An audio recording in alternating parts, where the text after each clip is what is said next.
dit un mono vivant bakabela ke bembe mbongo te bakabela ka motabo moy sali sande ko tanga zana bo moy ata lobi akei ami lobela ke nazalaki na batu na sena moy pimela ngai ya kolia pimela ngai ya komela pimela ngai ya kolata mais kasi ko pimela ngai bonne santé te. Voilà pourquoi j'ai dit ozo silikela moningano makasi pona nini po rataki feti na bango yo moto rate feti bako bandela babengi sio na ndako lieko leka batu bayaki na feti otala TV yo moko oza na avantage à toilette na transport na suka mais soko rate matanga ndeko na yo bako bandela soko boma mutu te po bandela ka kolela parole du maître Femme célibataire bon tant me bengi femme célibataire mais olobi ko jana bana siko bana wana bayaki ndenge nini bana tozalaki na tata na bango papa na bango azwaka charge te aza irresponsable atikelanga charge ade bana namonaki vike ya kolandaka ye tode mabaku yango nga nazwaka bana na nga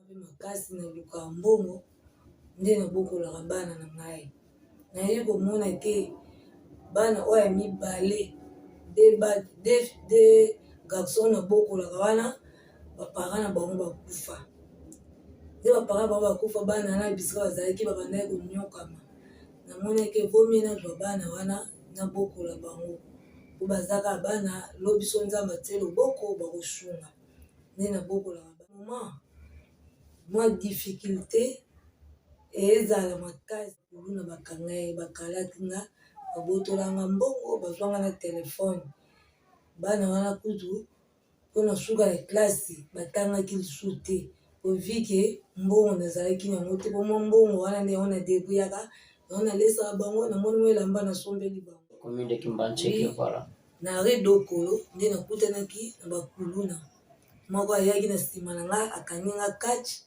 moko azwi nga saki ya mbongo azofuye ngai azwi telefone na bamama nyonso oyo papa azotanga bakombo na bango bamama oyo baza mitema malamu bapapa oyo baza mitema kosunga oyo baza batata ya mawa bandeko ya mawa bapetite sere to bagrande sere oyo nyonso bazolanda émission oyo nazosenga kaka lisungi epai na bino.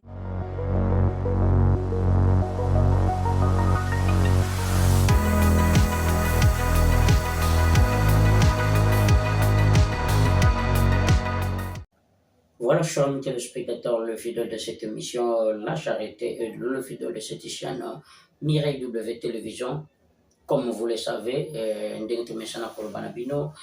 d'abord, salut là où vous êtes, partout, et ce qui écoute Bino, Bambote, Nabino, Biscana, sur vos alliés, en Asie, en Amérique, Europe, partout, en Afrique, que le Seigneur vous bénisse, salut à tout le monde. Ndekato Messana pour Banabino.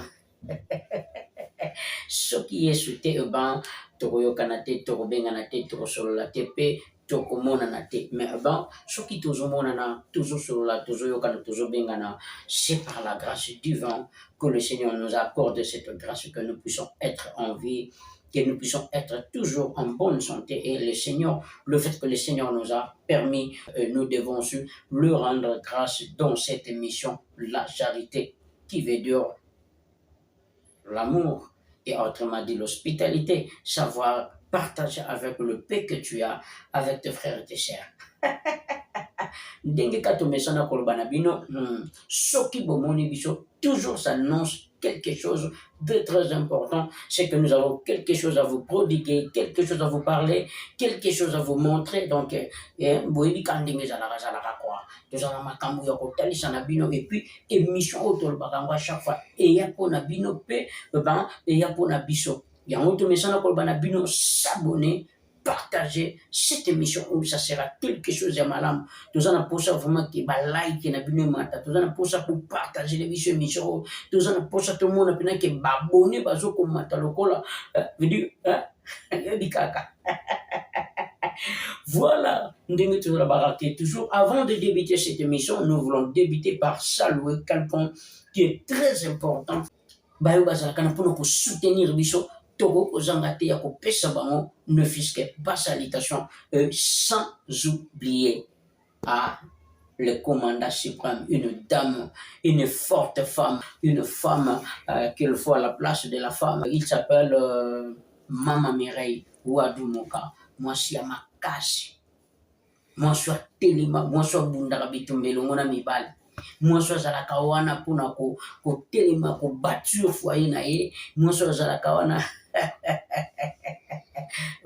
quand tu me sens au banabino donc c'est une femme forte Mama Mireille Wadumuka analela yo fort que le Seigneur vous bénisse ceux qui besoin mon ambition na besoin de Kenabino c'est grâce à cette femme qui a fait en sorte qu'aujourd'hui tout quoi cause alboso nabino sans oublier je ne peux pas oublier ma maman que j'aime beaucoup Maman Maria Santa Nakacha Londres, Maman Maria Santa Nakacha Londres, ma maman que j'aime beaucoup, et sans oublier le maman Suzanne Madinga. Azalaka wana pona kolanda biso et puis pona kopesa biso ba conseil Maman Bonheur, sans oublier le DG, double DG et donc moi benga triple quoi, hein. Le DG en question c'est Hervé Moulumba, hein, avec sa femme Maman Lydia Mavambo. Donc, hein, que le Seigneur vous bénisse. Sans oublier Fondation Willy Moucheni. Quand nous sommes dans le Banabinoko, émission Nabino Yangoyo, ne zappez pas, restez branchés sur notre chaîne Mireille W Télévision. Et bon, je m'appelle Alex Nzolan, le gardien du temple. Nous sommes à la Ranakapuna-Bino. Yama Béter. Est-ce que ça ne passe? Voilà, et ça ne passe. Derrière cette caméra, il y a mon frère que j'appelle toujours le Martin Makoma, mon frère. Que le Seigneur vous bénisse. Voilà. Les choses sérieuses commencent et voilà maintenant, c'est ici que nous voulons maintenant débuter notre émission avec avec la personne que nous avons réussi. Je récite pour vous une dame. Mais mon thème est enseigné. Mon thème est isolé là. Parce que ce qui se passe actuellement au Congo, ce qui se passe dans le cannabis, ça fait très mal. Et Nazali Kosalaka toujours appelle na Maman Denise Nyakero, Wazali Maman Nabiso, Wazalaka wana puna kubundela basi, puna kolongisa basi.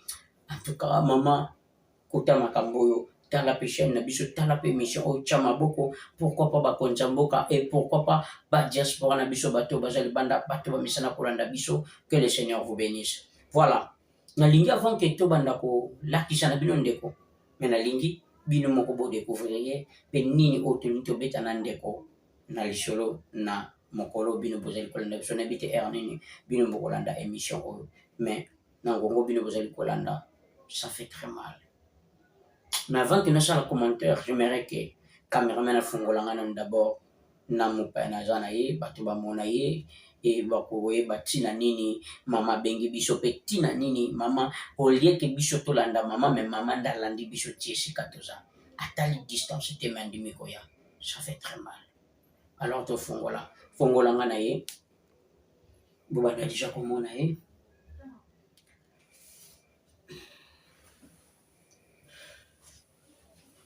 Maman, bonjour. Bonjour. Alors, vous avez kimia pour ça ma passe. Bonne santé. Santé, moi bien. Moi bien. Voilà, nous avons la biso la chaîne na biso Mireille W Télévision. Nous va d'abord comme on a eu nani. Kombo na Nathalie. T'es fou le moment caché hein pour battre ba yoko bien. Kombo na Nathalie. Nathalie nani. Nathalie Mpaka. Nathalie Mpaka. Nathalie Mpaka, la mère de la famille. Nathalie Mpaka, la femme libre. Nathalie Mpaka, la célibataire. On peut savoir ben de quoi je l'ai d'habitude quoi quoi. Nathalie Mpaka, elle célibataire. Célibataire, Oui. Mère des enfants. Oui, naza bana na mibale. Plus mibale on a beaucoup là-bas. Baza bofeli. Donc vous allez voir na 4. Oui. Oyo bokola. Voilà. Femme célibataire.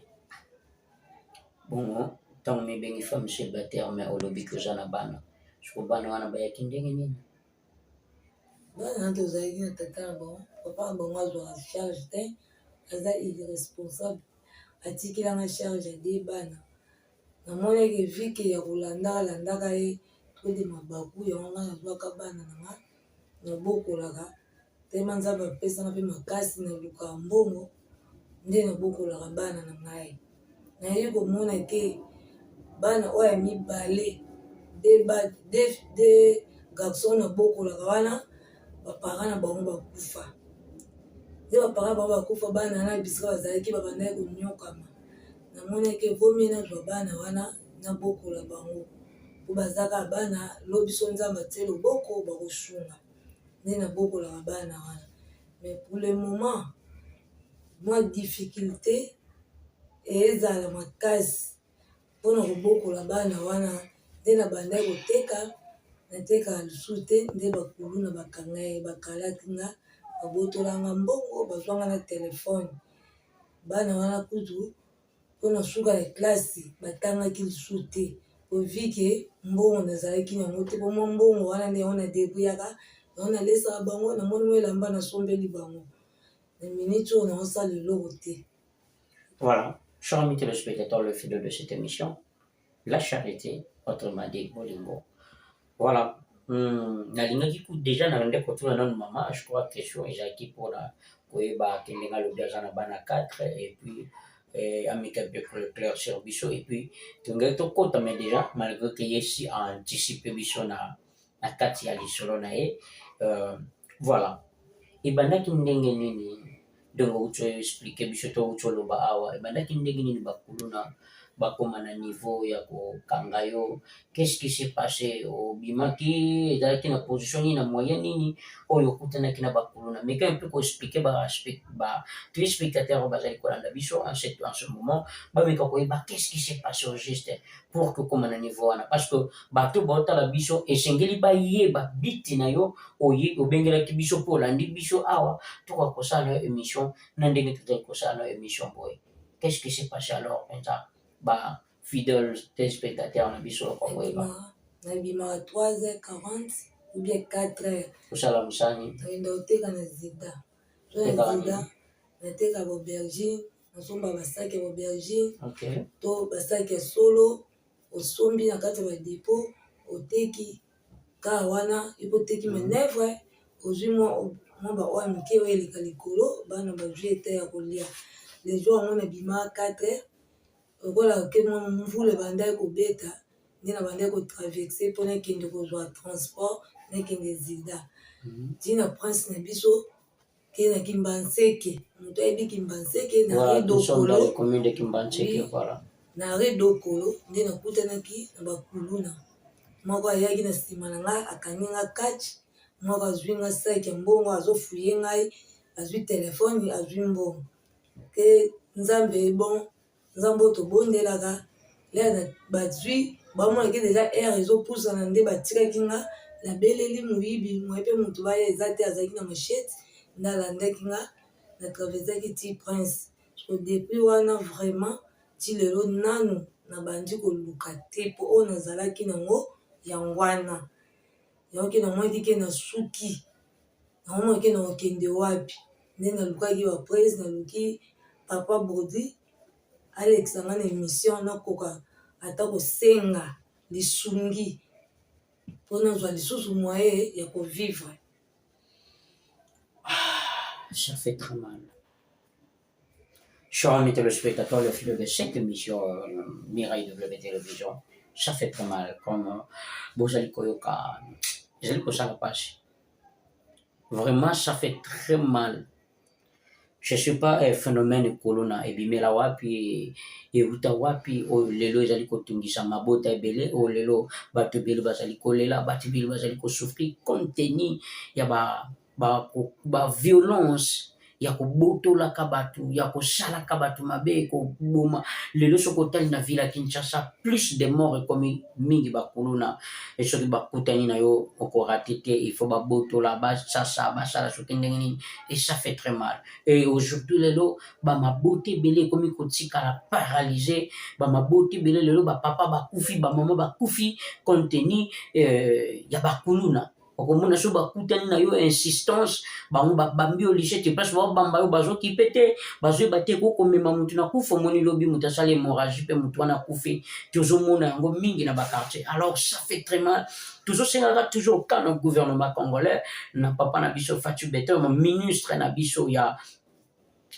na biso ya justice bameka mpe kotala baacte ezali kosalema tala ndeti pauvre dame boye azali mwasi oyo azali femme seule azali kobunda na bana na ye et au contraire aza na bana ya ye kaka mibale mosusu oyo ye azwa amonanke baza baorphelin baza na bato te ye andima kozwa ya bango mpuna quand même na motema ya boparent ya bomama wana andimi kozwa bana wana mpo kaka sauver pe bango kopesa bango pe espoir ya vie parce que baza bato lobi pe bakokoma bato pourquoi pas mais lelo mama azali kolela et azali lisusu na eloko te mpo nyonso bakuluna bakendaki nango alors ke aza na bana ifo balia bana ifo batanga ye moko ifo alata maladi ezalaka na kati makambo nyonso ezalaka na kati. Alors bandeko balandi ya chaîne na biso Mireille W Télévision comme nde toyebisaka bino ke émission oyo eya mpona bino e kombo to titre nango ezalaka la charité qui veut dire bolingo. Alors to manifester bolingo s'il vous plaît, je vous demande avec un cœur sincère tokoka komanifeste bolingo. Alors bandeko bazolanda biso balingi bayeba sikoyo ntongo bazwaki mbongo monta mpenza oyo bakoka kozwa yo na maboko bo babotolaki okoka kozala combien? bazwaki nga lokola 630 000 francs congolais. 630 000 francs congolais. 630 000 francs congolais équivalent à dollar et koko na je n'avais combien? Équivalent à dollar donc il y a 300 dollars je crois toloba. Hein? Il y a 300 dollars. Mbongo babotolaki yo. Alors ndenge osombaka wana chaque ya aubergine ezalaka combien? Osomba wana valeur 150 000 francs. Donc 150 000 francs est équivalent déjà à 50 dollars mata. Oui. Hein? 50 dollars. Wana chaque moko. Donc ce que comme na mibale c'est que ils ont une valeur ya ba 140 dollars. Ba 40 dollars. Hein? Voilà, 140 dollars. Donc, des sacs, ils ont comme déjà une valeur de 140 dollars. Ok. Bon, chaque il y a solo. Ça, solo, toujours 210 000 francs. Chaque il y a solo. 210 000. Ils en ont 210 000 francs. 210 000 équivalent à 100 dollars. Presque 100 dollars. Presque 100 parce que 250 000 francs, déjà 100 dollars. Mais 210 000, donc une affaire car presque 95 dollars. Hein? Voilà, 95 dollars. Donc ça qui a sous les gens la valeur 95 dollars. Alors, chers téléspectateurs, toi qui me suis en ce moment, tu vois que ça peut gester moi bolingo. Mais j'aimerais que au kokota la caméra na biso, au kokota la bande ko bazolanda yo. Je sais que jana ba maman, bo bazana mité maman wa tel que ba maman na ngai Marie Santa et maman na ngai Maria Santa na Londres maman zanzaka mutema kosunga tel que ma maman une femme forte maman Mireille Wadumuka moi je suis azalaka moi c'est ma kasi na lela fort maman que le Seigneur bénisse moi c'est ma kasi akoko peko kwa peut-être ko tchalo boko maman na biso Suzanne Wadinga ba maman baza ebele papa Willy Moshene ba tu baza ebele ope bakoki koluka pe bakoka ko tchalo boko ozolo bana bande ko nyonso bazali kolando ya diaspora tout comme ya République démocratique du Congo na biso ozolo bana bango nini tala Cameroun adresser na bango quelque chose na lingi pe na cameraman ozoye moko akwa adresser na ba bazali kolanda na loyi lobagara na bamama nyonso oyo papa azotanga bakombo na bango bamama oyo baza mitema malamu bapapa oyo baza mitema kosunga oyo baza batata ya mawa bandeko ya mawa bapetite sere to bagrande sere oyo nyonso bazolanda émission oyo nazosenga kaka lisungi epai na bino meme ata saki ya solo ata saki ya aubergine na bandela ata pa ya kozongela lisusu kokende zida nauti kokende na zida na bato oyo totekaka na bango nefiske ata saki bapianga natekaka mpo nazwa ata mwa lisungi ya kosunga baorphelin na bano naza na bango me natali moto akopesa nga aza te. Yango monike napusanaki na lisungi oyo epai ya bapapa, nasenga epai na bato nyonso bazolanda émission oyo oyo baza motema kosunga bayeba na kosunga ngai. Bientôt classe ezozonga, meme ata kaye biki nanu nazwi yango te. Mais lere nazalaki kodebuye engaki ezala facile ya kosala yango, mais pour le moment naza ta na place te. Yango monike naye koluka bango, nasenga lisungi basunga nga, nabanda ata kokende nazongela lisusu pa oyoke yebaki kosunga nga mpo bana oyo bazonga klasi baorphelin oyo batanga olobi ya baorphelin nzambe moto ayebi. Soki natiki bana wana bakomi éparpillé eza mpe kaka lisumu mpo nga moko naza orphelin nayokaka mawa kozala mwana wa moke aza orphelin moto akopesa ata lipa aza te. Mais soki eza na moto azopesa ye lipa azopesa ye mai azolala pongi azopesa nzambe alola sunga lipa oyo soki nazwi eza na grâce ya papa oyo eza na grâce ya mama oyo nzambe asala ngolu liboko oyo epesaka yango ezwaka. Nzambe atikaka motu te oyo apesaka baorphelin mpo babenge papa baorphelin babenge mobala baveve na travers ya bato oyo nzambe asimbi motema bamama na ngai bapapa na ngai oyo bapresident bazoloba oyo papa bode azobelela ntango midi pokwa bamama oyo basungaka boza ya motema bolingo oyo talanga ndeko na bino petite sœur grande sœur oyo nazosenga lisungi epai na bino botala te bolanda te motema pasi nazosenga na douleur mpo nazangi soki nazalaki na ngai napusana te nakoluka bapapa me kozanga nde moto epusi nga pembeni na bango. Lelo soki nakomi koyiba balekisi nga na batelefone na bareseau sociaux bomona nga bokofinga bokoloba ye mpe akoki koteka mai te ye mpe akoki kosenga te. Naboyi koyiba naboyi kokende kotelema nasala kindumba nalingi yango te nalingi nde nateka bolakisa nga nde bosunga nga nazongela koteka balakisaka motu koloba mbisi te ere nyonso nayaka kosengaka. Mais soki nazwi nabandi kobundana nakoya lisusu te kosengana ezalaka ke bambote bopesa papa wana bambote sunga bango mpo nini basungaki nga.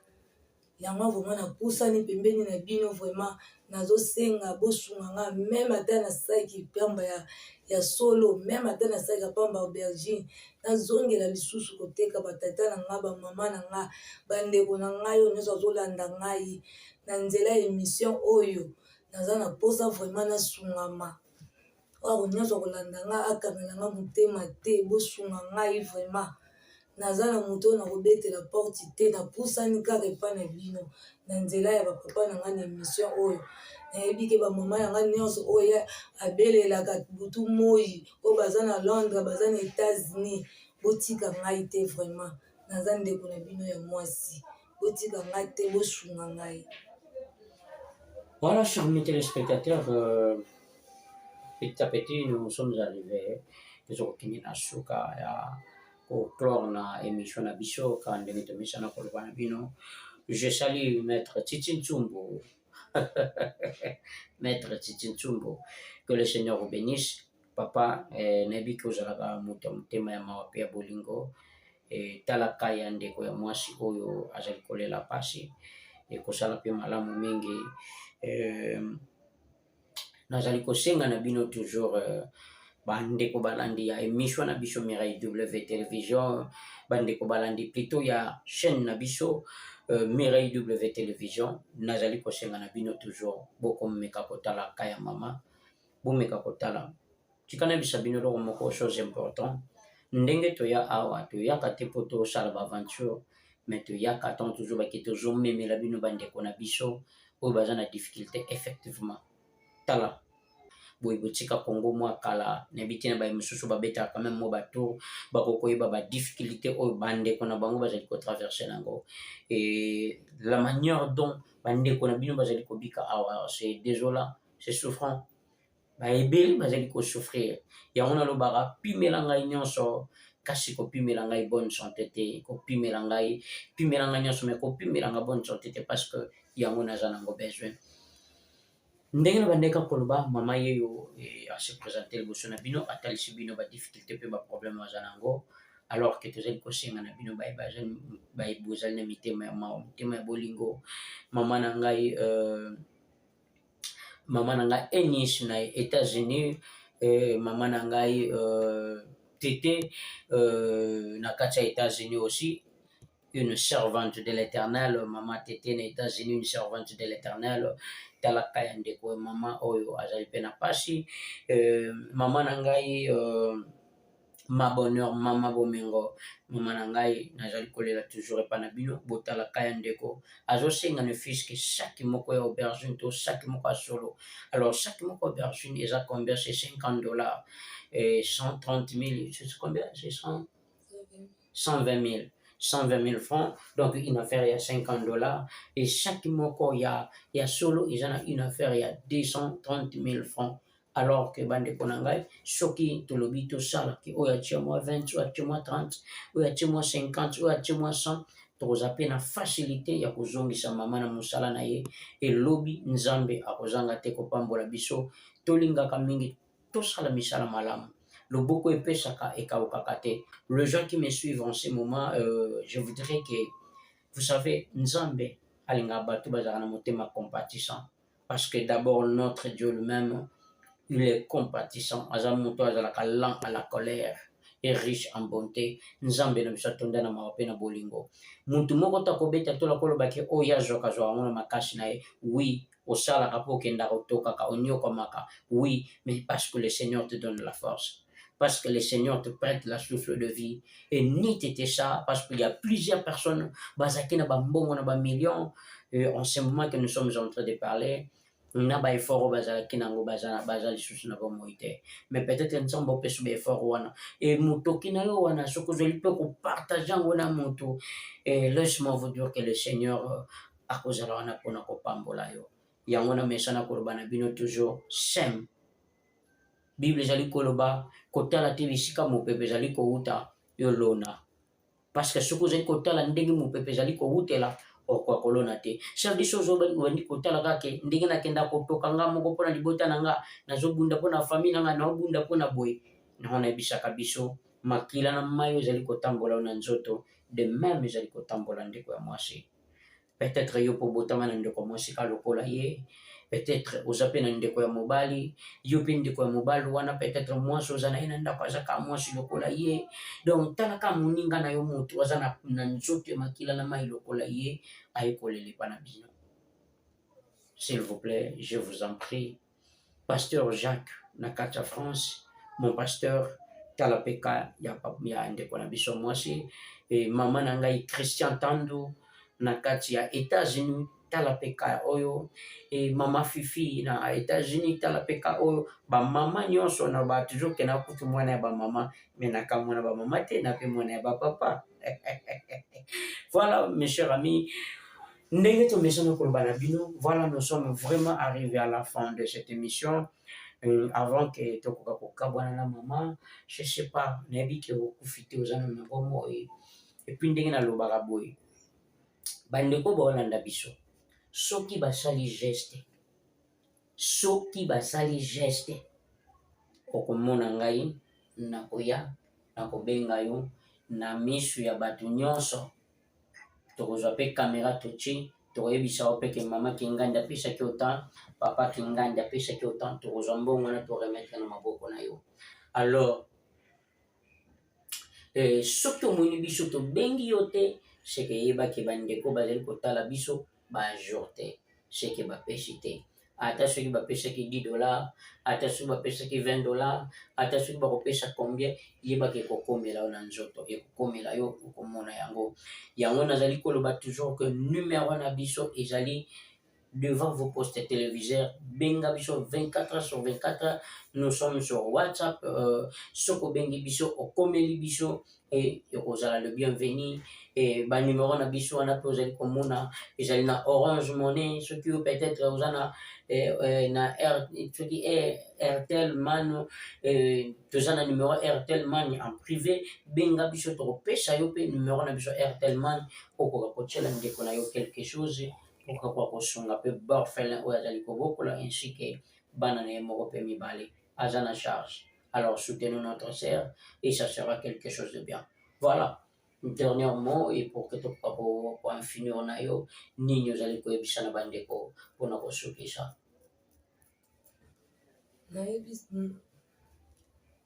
nayebisi bango kaka boye ke na bango babengi yo bapesi yo na kozonga toujours kaka na émission ke mpona koremettre bango bamerci yango wana vraiment nazozela nzambe alola asimba mitema, nzambe asimbaka mitema, nzambe apesaka mbongo, apesa bango bozwi oyo ekeyeba mpe kosunga nga na kozonga toujours na émission mpona kosenga bamerci. Voilà, nous sommes arrivés à la fin de cette émission. Ça fait très mal.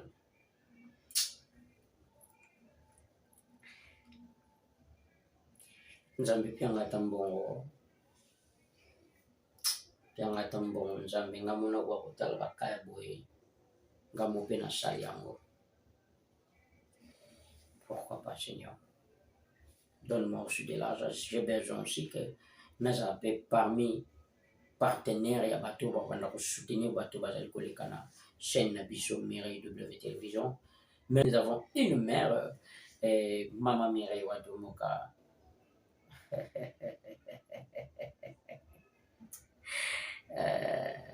Il y a des fois, on a pu se recharge, mais que le Seigneur va te bénir. Et toutes les familles, tout le lot, quoi, nous sommes arrivés à la fin de cette émission. Je salue Papi Mayouvoula, mon père, ainsi que mon père, Papa Fidjos Mayouvoula et toute la famille Mayouvoula. Que le Seigneur vous bénisse et je vous aime beaucoup parce que vous êtes ma famille. Je salue encore la famille Nzolane, Là, je vois mon oncle Salomon Nzolane, Maboulakane, et je vois famille Zamounene, Dedi Nzolane, Samuel Nzolane, ainsi que Mireille. Donc, vous êtes tellement ébélé, Nelly Nzolane, donc vous êtes tellement ébélé, je salue famille Kikouvido, famille Kikouvido Mobimba, Bissika Bozali Joli Kikou, Claude Kikou, et donc vous êtes tellement nombreux que le Seigneur vous bénisse, sans oublier famille Bikou, famille PC. Que le Seigneur vous bénisse. Vraiment, nous sommes arrivés à la fin de cette émission. Kabana, zala patient. Taï, non, elle est là bien fort. Oui, bateau bolanda émission nangaye, elle est là bien fort. Franchement, je vous aime. Continuez de liker, de partager et s'abonner et ça sera quelque chose de bien. Tala émission kubumbon kapona mon côté. Partagez. Montan nous montan seka. Mambango goût, mambango lengue. Voilà, nous sommes arrivés à la fin. Ce qui est chose, on dit que tu as une émission Ezalikoya et tout le monde Kabambote, Papa Abraham, Maman Esther, tout le monde, Bambote Nabino, Baope Nabosa Nibino, en tout cas que le Seigneur vous bénisse. Quant à moi, je vous dis ciao.